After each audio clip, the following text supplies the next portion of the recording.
Assalamualaikum dan salam Sarawak Maju Makmur bersama saya Hafizah Munirah Maharap. Tumpuan utama, Petroleum Sarawak Berhad Petros telah menyumbangkan RM500,000 kepada Jawatankuasa Induk Penganjuran Sarawak Regatta 2023. Sumbangan tersebut diberikan sebagai tanggungjawab sosial korporat CSR syarikat berkaitan kerajaan GLC itu sebenarnya Regatta Sarawak yang bakal berlangsung pada 27 Oktober hingga 5 November depan. Menteri Pelancongan Industri Kreatif dan Seni Persembahan Sarawak, Datuk Seri Abdul Karim Rahman Hamzah berkata, pemberian sumbangan daripada pelbagai pihak termasuk sektor swasta, agensi serta GLC amat digalakkan bagi membantu menyemarakkan lagi mana-mana acara yang diadakan. And we are here today very happy to acknowledge the presence of Petros. They are helping us in a lot of ways. The organising committee is the resident office. The ministry is here to facilitate, and here we are. The chairman of Petros is down here to assist us in making sure that this regatta and international dragon boat race that we are organising this year will be a grand success. Jadi saya ingin mengucapkan setinggi-tinggi terima kasihlah kepada Petros dan juga kepada tim Petros ini kerana telah bersetuju untuk menyumbang dalam CSR mereka untuk menyemarakkan lagi suasana produk pelancongan kita iaitu Regatta Sarawak. Beliau berkata demikian dalam majlis penyerahan sumbangan tersebut di Baitul Makmur 2, Kuching pada Selasa. Datuk Seri Abdul Karim menambah antara acara dan aktiviti yang akan diadakan sebenarnya Regatta Sarawak ialah Sarawak International Dragon Boat Regatta pada 27 hingga 29 Oktober, Perlumbaan Perahu Regatta Sarawak pada 3 hingga 5 November, Festival Sarawak Kitchen dan Jualan Kraft Tekstil Borneo dari 27 Oktober hingga 5 November, selain persembahan kebudayaan, karaoke, Festival Gendang Melayu Sarawak dan juga Buskers. Manakala simbolik air dotting dan perasmian Regatta Sarawak akan disempurnakan oleh Premier Sarawak Datuk Patinggi Tan Sri Dr. Abang Abdul Rahman Zohari dan Datuk Abang Openg pada 28 Oktober ini. Berita seterusnya, perkembangan ekonomi yang begitu pesat di Sarawak telah membuka pintu kepada pelbagai prospek pekerjaan. Menteri Pendidikan, Inovasi dan Pembangunan Bakat Sarawak, Datuk Seri Roland Sagahwiin berkata peluang pekerjaan semakin meningkat setelah Sarawak mula menerokai pelbagai sumber ekonomi baru seperti teknologi hijau.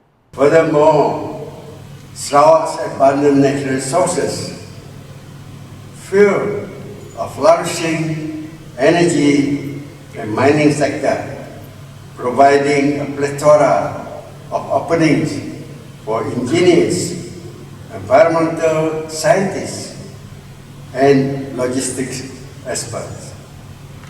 Beliau berkata demikian semasa berucap dalam majlis perasmian sesi rangkaian Sinergis Penglibatan Industri Institusi 2023 di Kuching pada Selasa.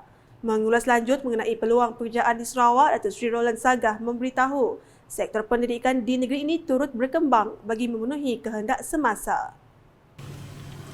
Sarawak's education sector is also evolving, necessitating teachers, administrators, and academic analyst counselors to nurture the minds of tomorrow's leaders.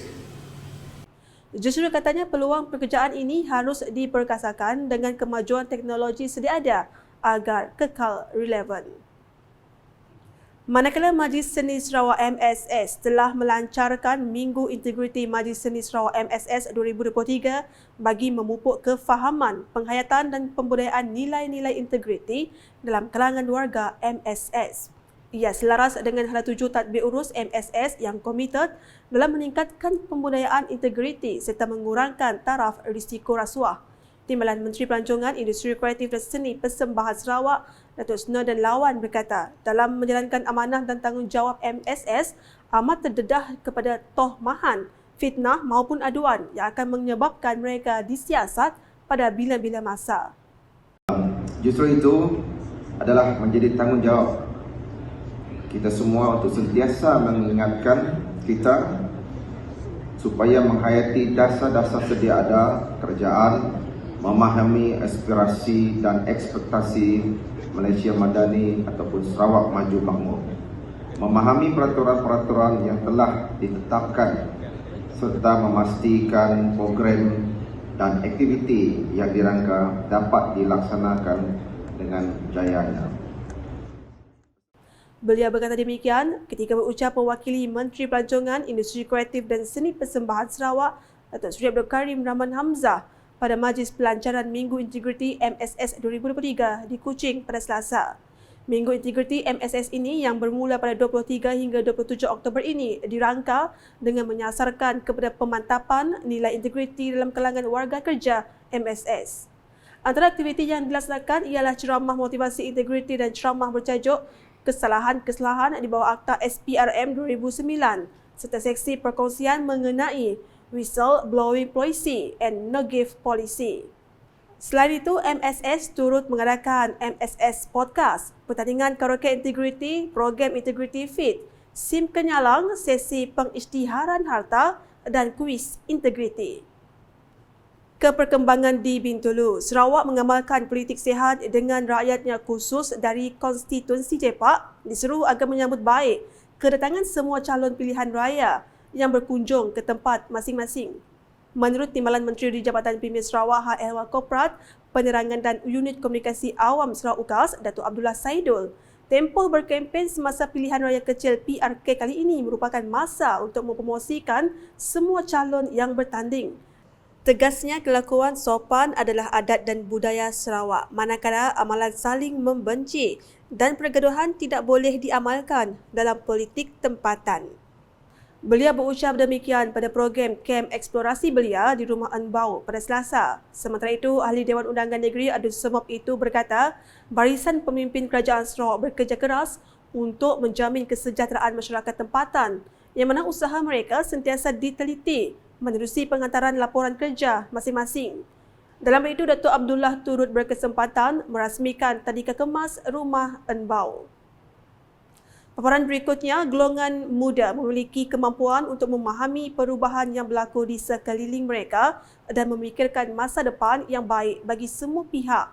Timbalan Menteri Pembangunan Wanita, Kanak-kanak dan Kesejahteraan Komuniti Sarawak, Datuk Rozi Yunus menyatakan bahawa seawal usia 18 tahun, golongan muda telah mencapai tahap kematangan yang membolehkan mereka lebih memahami isu-isu sosial, politik dan ekonomi yang mempengaruhi kehidupan masing-masing. Justru, Ahli Majlis Tertinggi Pergerakan Wanita Parti Pesaka Bumi Putra Bersatu PBB itu meletakkan kepercayaan kepada golongan muda khususnya di kawasan Jepak dalam memilih wakil rakyat yang terbaik untuk konstituensi tersebut.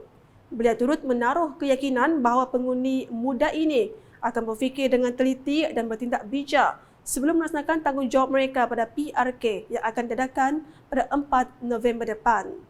Kita yakin anak-anak belia kita umur 18 ini pun boleh melihat perubahan yang berlaku, mendengar daripada orang tuanya apa pembangunan yang telah dilaksanakan. Jadi jangan terburu-buru waktu mengundi. Jangan mengundi dengan emosi yang kurang baik, mengundi dengan perasaan penuh matang, melihat ke masa depan. Undilah dengan bijak sebab ini kawasan kita. Kitalah yang menentukan pemerintah ataupun wakil rakyat kita.